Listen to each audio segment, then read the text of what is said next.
Assalamualaikum warahmatullahi wabarakatuh. Selamat pagi anak-anak. Apa kabar semuanya? Semoga kalian semua diberikan kesehatan ya. Selalu diberikan kelancaran dalam belajar. Dan jangan lupa selalu menerapkan protokol kesehatan dengan baik. Hari ini saya senang sekali bisa menyambut kalian anak-anakku kelas 7 siswa baru, di mana kalian sudah melewati banyak proses dalam mendaftar di sekolah ini dengan berbagai jalur sehingga kalian semua bisa diterima di SMN Negeri 1 Turi ini. Selamat buat kalian. Oke, hari ini saya akan memberikan materi MPLS dengan tema adaptasi kebiasaan baru di era pandemi COVID-19 dan mitigasi bencana. Sebelumnya, perkenalan dulu ya. Nama saya Agus Wasono SPD. Tempat tanggal lahir saya, Jakarta 30 Agustus 1991. Alamat saya ada di Tempel, RT 3 RW 6, Kelurahan Lumbung Rejo, Kapanewon Tempel, Kabupaten Sleman. Saya mengajar bidang studi IPS. Hobi saya desain grafis dan belajar. Dan moto saya adalah hidup itu adalah seni menggambar tanpa penghapus. Oke, salam kenal ya semuanya anak-anak. Besok ketika kalian sudah naik kelas 8 untuk mapel IPS saya akan mengajar seperti itu. Oke, kita ada dua materi pada pagi hari ini. Materi pertama adalah adaptasi kebiasaan baru di era pandemi COVID-19 dan materi kedua adalah mitigasi bencana. Untuk itu kita akan memulai dulu materi pertama, yaitu tentang adaptasi kebiasaan baru di era pandemi COVID-19. Agus mau tanya nih, siapa sih sekarang yang tidak tahu virus COVID-19? Saya yakin semuanya tahu ya. Kita sudah hampir 18 bulan hidup di era yang benar-benar berbeda seperti dulu, seperti sebelum Maret 2020, di mana pandemi COVID-19 ini sudah ditetapkan oleh WHO sebagai pandemi global.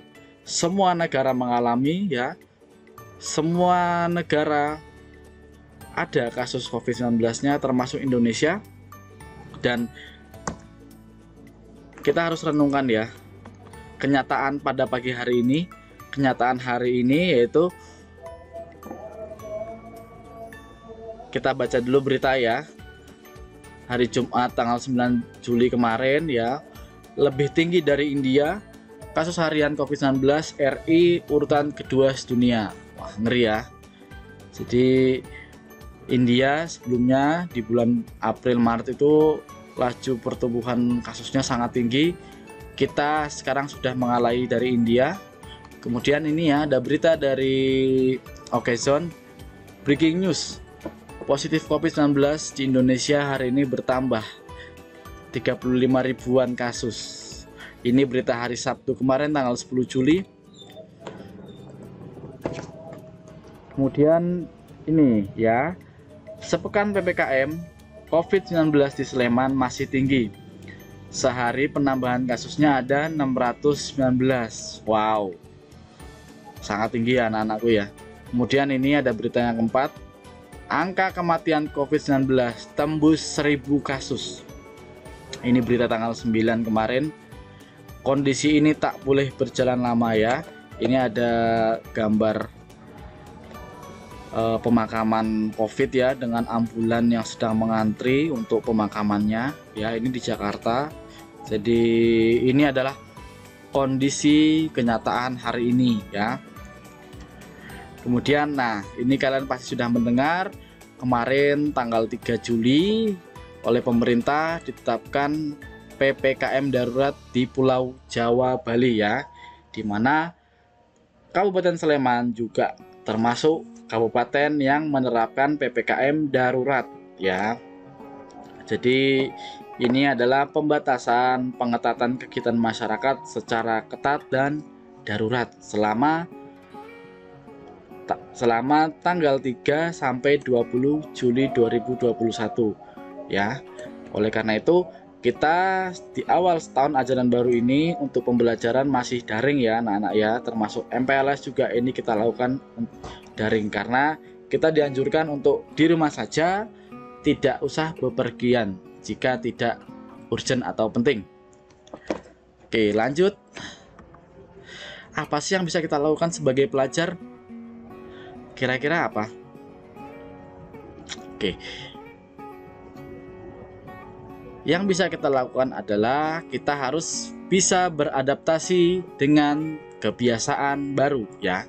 Atau kita harus menerapkan protokol kesehatan dengan ketat dimanapun, kapanpun, dan bagaimanapun.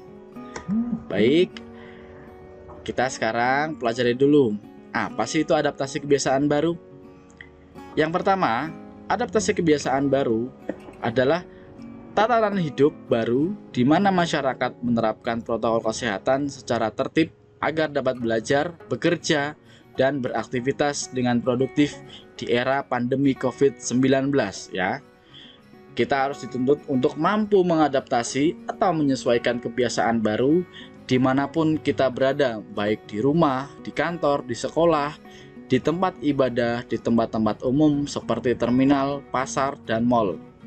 Ya, ini adalah adaptasi kebiasaan baru ya. Jadi suatu kenormalan yang sudah berbeda dari sebelumnya atau sebelum datangnya COVID di Indonesia ya. Sekarang kita di mana-mana harus menerapkan protokol kesehatan dengan ketat. Agar apa? Agar kita mampu memutus rantai penyebaran COVID-19. Oke ya.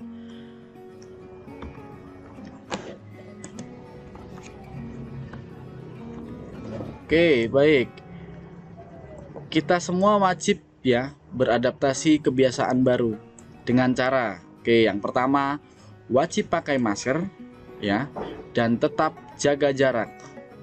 Ini yang aku tekankan ya.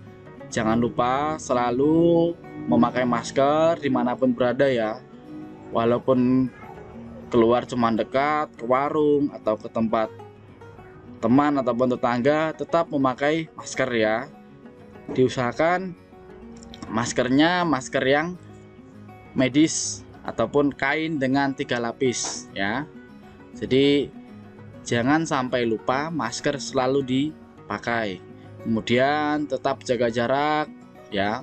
Kurang lebih 1-2 meter kalian harus menjaga jarak dengan orang lain. Ya, jadi jangan lupa saat ada kerumunan atau orang banyak, jangan lupa tetap menjaga jarak. Dan kemudian yang kedua, kalian juga harus sering mencuci tangan pakai sabun dengan air mengalir ya. Jadi sesering mungkin kalian cuci tangan ya, sebelum makan, setelah beraktivitas, setelah dari bepergian, atau sebelum tidur ya, ataupun kapanpun selalu dan sering-seringlah cuci tangan dengan sabun ya, dengan air mengalir. Karena dengan seringnya kita cuci tangan pakai sabun, kuman-kuman virus dan bakteri yang ada di tangan kita itu bisa kita meminimalkan atau kita kurangi. Yang ketiga, sedia hand sanitizer ya. Ini juga penting saat kalian bepergian, kalian keluar rumah, jangan lupa hand sanitizernya dibawa. Jangan sampai lupa karena tidak semua tempat ada cuci tangannya ya, ataupun ada sabunnya. Jadi pengganti cuci tangan kita bisa menggunakan hand sanitizer. Yang keempat, yang tidak kalah pentingnya, kalian harus makan makanan bergizi seimbang ya. Sayuran, buah-buahan, lauk pauk, susu, vitamin ya, itu jangan sampai terlewat. Kalian harus sering makan makanan bergizi yang seimbang ya. Yang kelima, kalian harus rajin olahraga setiap pagi minimal 30 menit. Kalian bisa berolahraga di tempat yang tidak terlalu ramai orang ya, bisa berlari-lari di teras rumah ataupun di sekitar rumah di mana yang tidak ada kerumunan ya. Sementara menghindari dulu olahraga yang banyak orang ya. Kemudian istirahat yang cukup, tidur 8 jam ya. Tidur tidak malam-malam, bangun pagi, sholat subuh bagi yang muslim. Kemudian kalian olahraga pagi, sarapan. Kemudian disempatkan kalian berjemur ya di bawah sinar matahari sekitar 15 menit saja, itu sudah cukup. Kemudian yang keenam, kalian jangan lupa jangan bersalaman dulu ya, jangan bersalaman dulu, jangan berkontak dengan orang lain, berjabat tangan ataupun mencium tangan dulu. Say hello saja ya, salamannya bisa diganti dengan say hello ataupun seperti ini ya. Kemudian gunakan uang elektronik, ini juga misalkan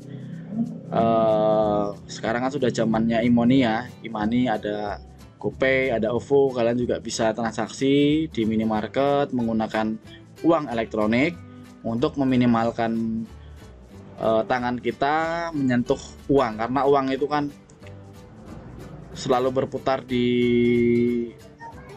masyarakat ya. Jadi dari tangan ke tangan ya, banyak orang yang kita nggak tahu tangannya bersih atau tidak, itu menempel di uang. Jadi uang itu banyak sekali kumannya, bakterinya. Jadi sebisa mungkin kita minimalkan menggunakan uang kertas. Dan yang terakhir, saat kita bepergian, sepulang dari bepergian, jangan lupa kita langsung mandi ya, langsung bersih-bersih, kita mandi dengan air bersih, dengan air yang mengalir. Kemudian bajunya langsung kita cuci, kita rendam dulu dengan sabun kurang lebih 30 menit, kemudian kita cuci dan kita jemur ya. Insya Allah dari 8 cara tadi kita bisa terhindar dari virus COVID-19 ya, dengan kalian sering ataupun melakukan protokol kesehatan dengan ketat. Kita dapat melindungi orang-orang yang rentan terkena virus COVID-19 ya.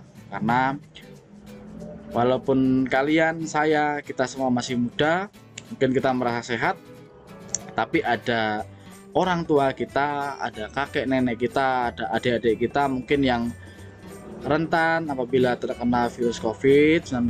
Jadi kita tidak hanya melindungi diri sendiri, tapi juga melindungi banyak orang ya. Oke, ada pertanyaannya ya. Lantas bagaimana jika pembelajaran sudah diperbolehkan tatap muka ya? Oke, sekarang kita masih daring nih, tapi kan kita nggak tahu ya. Besok kalau dari pemerintah, dari dinas sudah memperbolehkan tatap muka, bagaimana nanti caranya kita tetap bersekolah dengan aman ya? Sekolah sudah menyiapkan SOP ya, belajar tatap muka pada masa kebiasaan baru atau new normal selama darurat bencana COVID-19. Tapi saya tidak akan menjelaskan secara detail SOP-nya. Nanti bisa saya berikan SOP tatap mukanya ya. Ada 2 tahapan. Pertama tahap transisi 2 bulan pertama, kemudian tahap kebiasaan baru setelah 2 bulan pertama. Tapi saya akan memutar sebuah video tentang simulasi pembelajaran tatap muka karya Bapak Ibu Guru SMP Negeri 1 Turi, agar kalian anak-anak bisa dengan mudah memahami bagaimana sih besok sekolahnya kalau sudah diizinkan, kalau kita sudah bisa bersekolah dengan tetap memperhatikan protokol kesehatan. Kita lihat berikut video ini.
Ya, hati-hati, jaga jarak dan masker pakai terus di syukuran. Ya, mari Pak. Ya.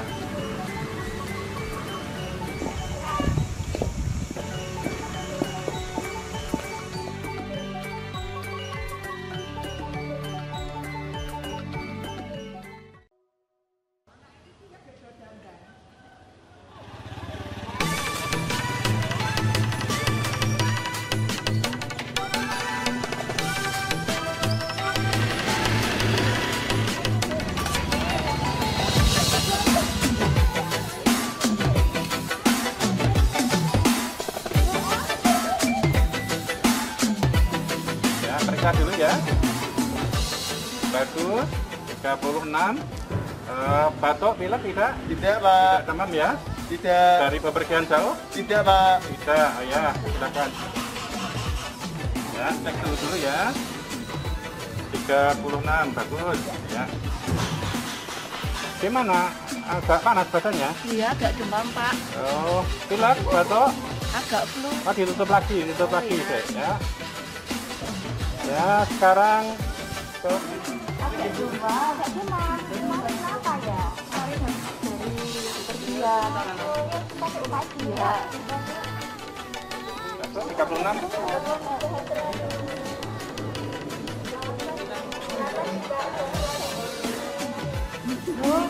Lagi, loh kamu kok nggak pakai masker? Lagi sumpah Bu, sesek kalau pakai masker. Nggak boleh ya, ini masa pandemi. Supaya kamu masih tetap sehat, dipakai dulu sebelum masuk. Nah, bagus ya. Nah, gitu ya. Silahkan. Ya.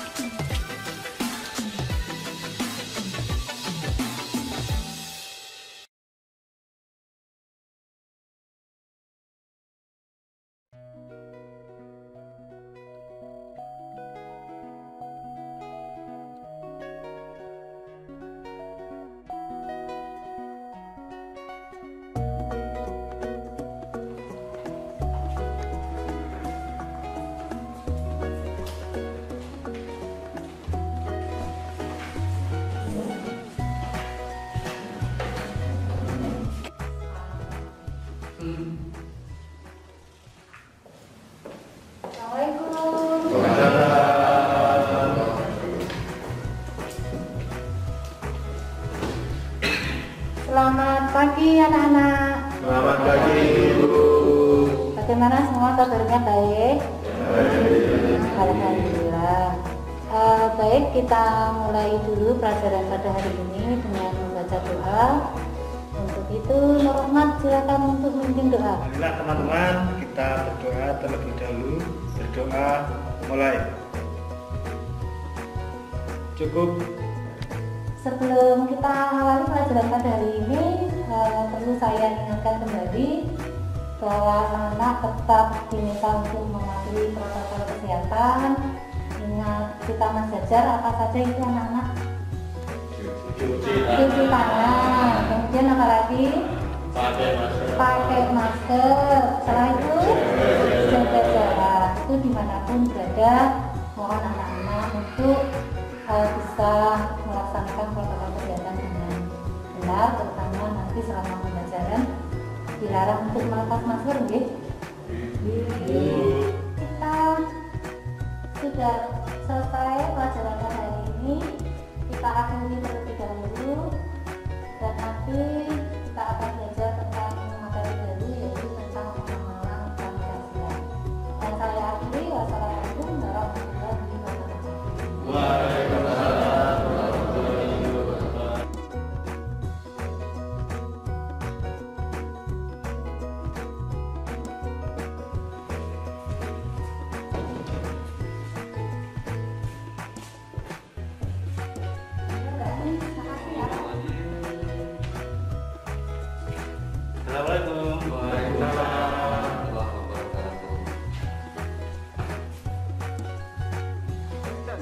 Dulu ya anak-anak.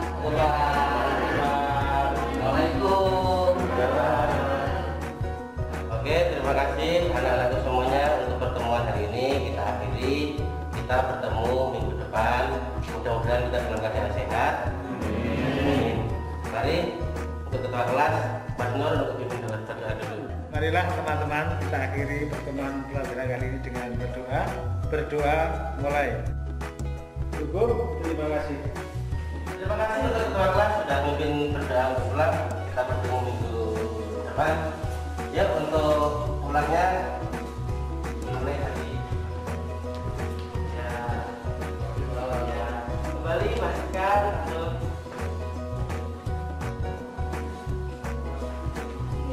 ya.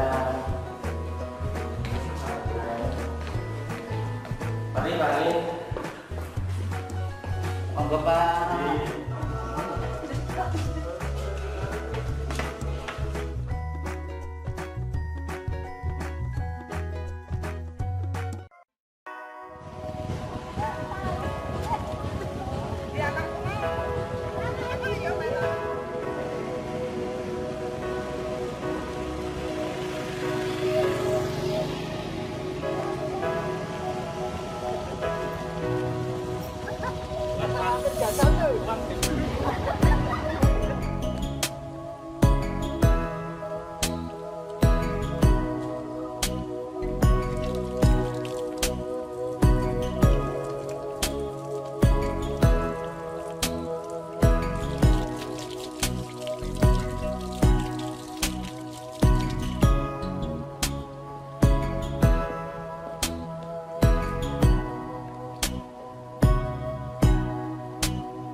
Kebiasaan baru agar selamat selalu, ini panduan untukmu.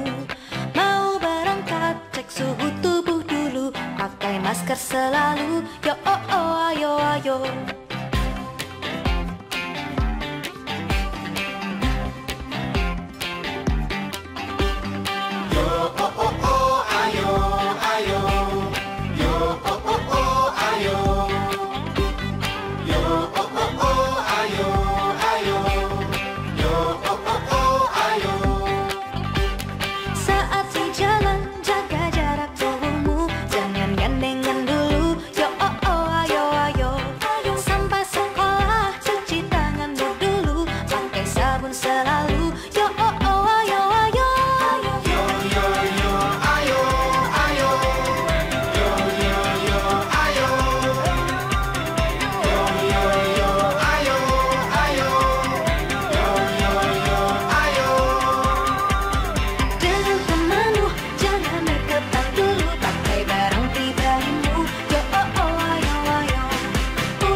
Selamat selalu, itu panduan untukmu. Seru belajar kebiasaan baru. Oke, terima kasih. Kalian semua sudah menonton ya. Sudah 2 video kita tonton, kita saksikan bersama-sama. Video pertama tentang video simulasi pembelajaran tatap muka pada masa adaptasi kebiasaan baru di era pandemi COVID-19. Yang kedua juga video dari Kemendikbud yang berjudul Seru Belajar Kebiasaan Baru ya. Jadi harapan saya kalian sudah tahu mengenai standar operasional prosedur. Besok ketika sudah diperbolehkan belajar tatap muka, kalian silakan pahami dan bisa kita laksanakan dengan tertib dan disiplin ya, agar semuanya bisa sehat, selamat, aman, dan nyaman dalam pembelajaran. Baik, slide selanjutnya. Oke ya, kesimpulannya, ingat, semakin banyak yang menjaga jarak, memakai masker dengan benar, dan sering mencuci tangan dengan sabun, semakin cepat pandemi ini akan berlalu. Ya, jadi mari kita terapkan protokol kesehatan dengan baik. Saatnya menjadi pelopor adaptasi kebiasaan baru. Oke, demikian materi pertama dari saya. Langsung saja kita lanjutkan. Baik, selanjutnya kita memasuki materi kedua, yaitu tentang mitigasi bencana. Oke, Pak Agus mau menampilkan sebuah peta bencana Indonesia tahun 2020 ya. Pada tahun 2020 telah terjadi bencana sekitar 2.952 bencana di Indonesia ya, dengan dampaknya yang sangat besar, mulai dari segi korban, dari segi kerusakan, kemudian ada juga dampak bencana non alam ya.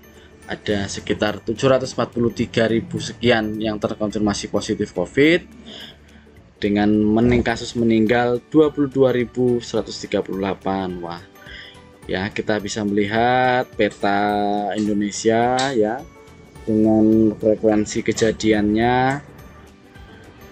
Kita akan mempelajari dulu apa itu bencana ya. Bencana adalah peristiwa atau rangkaian peristiwa yang mengancam dan mengganggu kehidupan dan penghidupan masyarakat yang disebabkan baik oleh faktor alam dan atau faktor non-alam maupun faktor manusia, sehingga mengakibatkan timbulnya korban jiwa manusia, kerusakan lingkungan, kerugian harta benda, dan dampak psikologis. Oke, kita akan mempelajari tentang ancaman bencana di Indonesia. Ada karakteristiknya ya, mulai dari bencana geologi dan hidrometeorologi. Oke, yang pertama, kita harus mengenali dulu ini anak-anak, bahwa Indonesia berada di antara 3 lempeng tektonik ya. Ada lempeng Eurasia, lempeng Indo-Australia, dan lempeng Pasifik. Jadi kondisi ini menyebabkan Indonesia rentan terhadap gempa bumi, tsunami, letusan gunung api, dan jenis-jenis bencana geologi lainnya. Oke, dari bencana hidrometeorologi sekarang ya. Indonesia memiliki 2 musim ya, ada musim hujan dan musim kemarau. Pada saat musim hujan, apabila curah hujan tinggi, kondisi ini memicu terjadinya puting beliung, banjir, dan tanah longsor. Sedangkan pada musim kemarau dan curah hujan rendah akan terjadi bencana kekeringan dan kebakaran hutan dan lahan. Selanjutnya juga saat musim peralihan ya, jadi musim pergantian antara musim hujan dengan musim kemarau, juga akan muncul fenomena alam seperti puting beliung ya. Oke, kita akan mempelajari beberapa macam bencana alam, tapi Pak Agus akan menjelaskan secara singkat saja karena nanti ada satu bencana yang akan kita pelajari secara mendalam. Oke, yang pertama bencana gempa bumi ya. Ini gempa bumi adalah peristiwa berguncangnya bumi yang disebabkan oleh tumbukan antar lempeng bumi, aktivitas sesar atau batahan, aktivitas gunung api, ataupun runtuhan batuan. Kemudian ada tsunami. Tsunami terdiri dari rangkaian gelombang laut yang mampu menjelajah dengan kecepatan mencapai lebih dari 900 km per jam atau lebih ya. Indonesia pernah mengalami bencana tsunami hebat pada tahun 2004 yang melanda Aceh dan sekitarnya dan memakan korban yang sangat banyak. Oke, lanjut. Bencana ketiga adalah banjir. Banjir merupakan peristiwa ketika air menggenangi suatu wilayah yang biasanya tidak digenangi air dalam jangka waktu tertentu. Ada puting beliung. Bencana puting beliung sebagai akibat dari peristiwa hidrometeorologis meningkat intensitas kejadiannya pada masa peralihan musim ya. Kemudian ada bencana kekeringan ya. Kekeringan merupakan kondisi kekurangan pasokan air dan curah hujan dalam jangka waktu tertentu. Kemudian ada tanah longsor. Kalau tadi kekeringan karena kekurangan curah hujan yang tinggi dalam waktu tertentu, begitu dengan tanah longsor adalah sebaliknya, yaitu dipicu karena kombinasi dari curah hujan yang tinggi, lereng terjal, tanah yang kurang padat serta tebal, terjadinya pengikisan, berkurangnya tutupan vegetasi dan getaran. Oke, ada juga karhutla ya, atau kebakaran hutan dan lahan, yaitu keadaan pada lahan dan hutan yang dilanda api sehingga mengakibatkan kerusakan serta dampak yang sangat merugikan. Oke, ini adalah bencana yang kita pelajari secara mendalam, yaitu erupsi gunung api. Kenapa Pak Agus mau menjelaskan lebih dalam tentang gunung api? Karena kita tinggal di lereng Gunung Merapi, di mana Gunung Merapi merupakan gunung berapi paling aktif di dunia ya. Kita tahu hari ini Gunung Merapi masih berstatus siaga. Ya, kita bisa melihat berita pada tanggal 8 Juli kemarin, Merapi mengeluarkan awan panas sejauh 1.200 meter. Jadi kita tinggal di lereng Gunung Merapi ya, di mana Merapi tidak pernah ingkar janji. Merapi selalu mengeluarkan awan panas secara berkala ya. Merapi selalu beraktivitas dalam kurun 3-4 tahun sekali.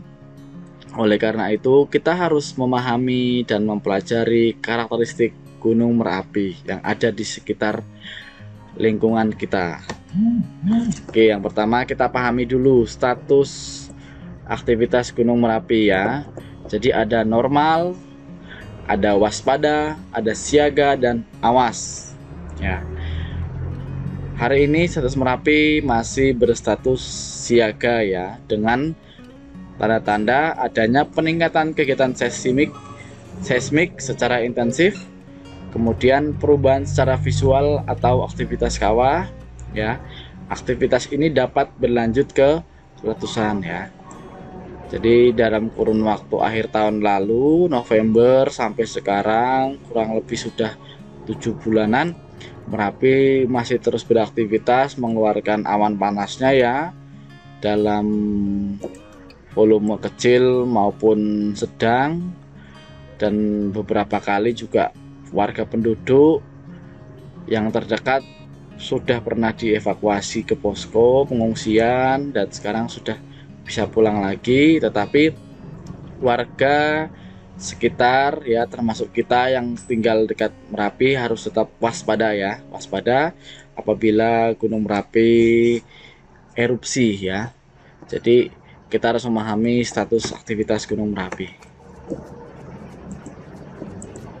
Lanjut, ini adalah tips menyelamatkan diri saat erupsi Gunung Merapi ya.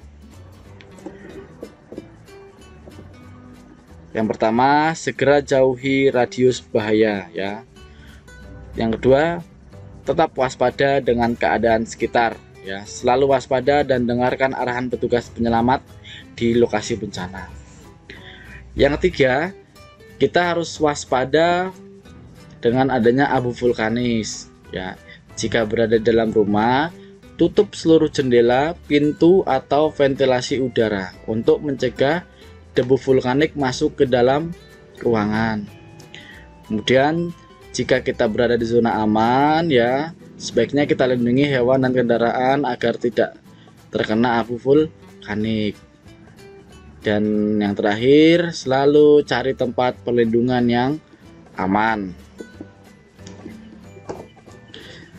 Apa yang harus kita siapkan untuk meningkatkan kesiapsiagaan saat terjadi bencana pada saat sedang di sekolah? Ya, sebelumnya kita harus pelajari dulu peta jalur evakuasi bencana ya. Jadi sekolah kita sudah ada peta jalur evakuasi bencana ya. Ada di dekat tropi-tropi ya, dekat halaman sekolah itu. Kalian bisa mempelajari besok ketika sudah tatap muka. Di situ ada keterangannya ya. Ada jalur berwarna hijau ini, jalur keluar ruangan ya, tanda panah warna hijau. Tanda panah warna biru yaitu jalur menuju luar area sekolah. Kemudian ada tanda merah yaitu untuk jalur menuju titik kumpul. Kalian harus memahami ya jalur-jalurnya. Yang kedua, kalian pahami fungsi rambu jalur evakuasi dan titik kumpul ya. Jalur evakuasi ini fungsinya untuk mengetahui kalian jika saat terjadi bencana ya, itu adalah jalur yang aman untuk kalian gunakan pada saat menyelamatkan diri.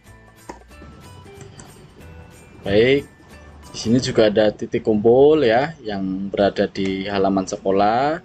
Ini gunanya apa? Gunanya ketika terjadi bencana ya, kita semua bisa segera berkumpul untuk memastikan kondisi dan keselamatan seluruh warga sekolah di titik kumpul ini. Oke, selanjutnya juga kalian diminta untuk selalu mengikuti pendidikan mitigasi bencana dan simulasi bencana dengan sungguh-sungguh ya. Jadi kalian harus benar-benar serius dan sungguh-sungguh dalam mengikuti penjelasan Bapak Ibu Guru, baik saat pemberian materi bencana alam maupun simulasi bencana ya. Karena ini sedang pandemi, jadi simulasi pada MPLS ini tidak bisa kita lakukan ya. Karena biasanya pada tahun sebelumnya, sebelum pandemi, kita selalu mengadakan simulasi bencana alam ya, yang diikuti oleh seluruh siswa baik kelas 7, kelas 8 dan kelas 9. Ya, yang terakhir kalian juga harus bisa memahami rambu dan papan informasi bencana ya. Di sini ada contohnya, ada kawasan rawan bencana gunung api ya, tsunami dan lain-lain. Kemudian ada juga rambu petunjuk tempat kumpul sementara, petunjuk tempat pengungsian, jalur evakuasi ya. Ada peringatan hati-hati, jalur awan panas dan lain-lain ya. Oke, mari kita kenali, belajar dan berlatih tentang bencana ya, untuk mengurangi akibat bencana. Jadilah pelopor siaga bencana. Terima kasih. Demikian materi dari saya. Kurang lebihnya saya mohon maaf. Setelah ini kalian bisa mengerjakan refleksi dari materi adaptasi kebiasaan baru dan mitigasi bencana ini melalui Google Form yang sudah di-share di grup kelas. Silakan kalian kerjakan dengan sungguh-sungguh ya. Sekali lagi Pak Agus mengucapkan terima kasih dan selamat bergabung di SMP Negeri 1 Turi ya. Sekolah dengan visi berakhlak mulia, berprestasi, berkarakter dan berbudaya. Selamat, sampai jumpa. Sekian, selamat pagi. Assalamualaikum warahmatullahi wabarakatuh.